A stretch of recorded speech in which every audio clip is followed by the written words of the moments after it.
Houston, we have a problem. It shouldn't be Houston, it should be more like Bavaria, because as we know, Bayern Munich are in a spot of bother. But do we think it's a blip? Or is it more of a sign of things to come and issues for Thomas Tuchel, Harry Kane, and widely Bayern Munich? Hello, ladies and gentlemen. Welcome back to the channel. It's your boy Sani-That sports guy talking all things sport. And of course, today we're speaking football. We're speaking Bayern Munich because there might be trouble in paradise. Now, when I say trouble in paradise, I'm not talking about Kofi Kingston's finisher in WWE. I'm talking about the fact that for the last decade, Bayern Munich have had a stranglehold on German football. They've won every single league since the 12-13 season. But this season could be the first where they could be usurped, with Bayer Leverkusen beating them 3-0 last weekend, and of course Lazio dispatching them midweek in the Champions League. They're now 5 points off the top. They're not playing well, and there could be issues for Thomas Tuchel with the hierarchy at Bayern Munich considering other options. Harry Kane, as we know, only had one shot on target against Leverkusen. He had 22 goals in his first 16 games at Bayern, but since then, he only has 6 in 12. Now, you might be thinking that's not really a bad return,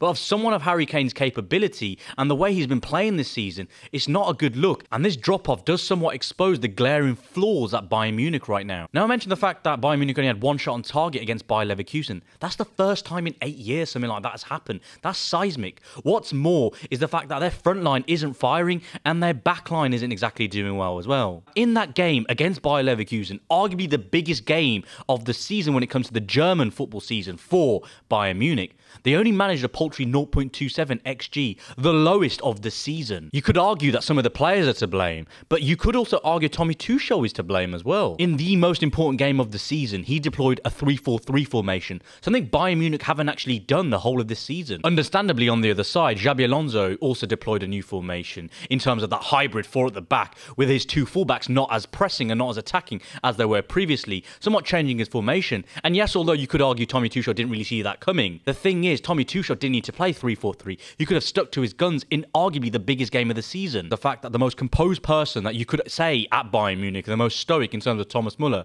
went on an impassioned rant after the game, speaking about how the players weren't good enough, and how the fact that although the tactics did change for this game, they were more than good enough to come away with a result. Unfortunately, that wasn't the case. Now, there is pressure on Thomas Tuchel. If you look at his record in his 43 games in charge at Bayern Munich, he's had 10 losses. Comparatively, his predecessor, Julian Nagelsmann, had 10 defeats, but that was in 84 games. Of course, comparison is the thief of joy, but if we look at these two managers, it's not a good look for Thomas Tuchel. He came in when a lot of people thought it was very harsh that Nagelsmann got sacked. And if he's not performing, don't be surprised if the hierarchy at Bayern Munich think he's not good enough as well. Now, understandably, I did mention the players. There are players who are injured, Serge Gnabry and Kingsley Coman, who are very important to Bayern Munich's style of play, and Thomas Tuchel's in particular. Of course, you have Jamal Musiala and Leroy Sané, who have somewhat fallen out of form as well, which hasn't helped. The reason I speak about these individuals is the fact that Thomas Tuchel's style of play is somewhat predicated on the individual brilliance that his players have in order for him to get the results for his team. This ethos that Thomas Tuchel has is similar to Pep Guardiola in the fact that he likes to isolate his defenders 1v1.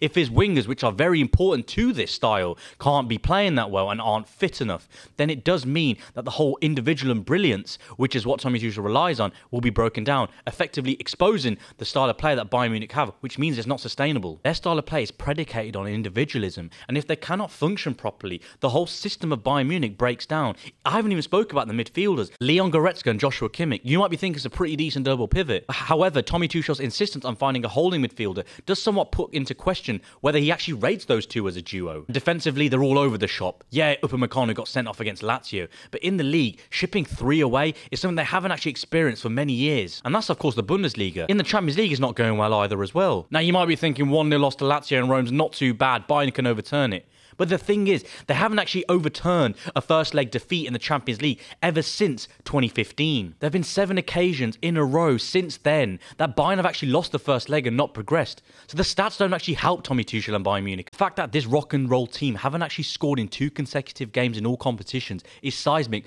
because this hasn't happened since May 2015. And in that Lazio game, they were a shadow of themselves. We all associate Bayern Munich with playing high-octane attacking football, bringing you to the edge of the seat, just like I am right right now. They were bereft of ideas in Rome, and if that's a sign of things to come, then they'll be waving goodbye for a chance of winning silverware this season, because they're already out of the DFB Pokal. The league's looking very 50-50 right now, especially with Xabi Alonso's Leverkusen looking like they're going to be running out of steam. And in the Champions League, Lazio will be solid, especially with that mid-block that they deploy as well. Now, if you look at that first leg, Bayern just didn't have the players in between the lines, and of course running in behind, that would have caused that mid-block that Lazio deployed in that 4-1-4-1 formation from having issues to deal with. It was like there was no intensity by Bayern. There wasn't any impetus, which is not what you assume Bayern Munich with. If you look at the fullbacks, for example, yeah, you have Mazraoui and Guerrero, which you might be thinking, yeah, fine, attacking fullbacks, they're going to create chances for Bayern Munich.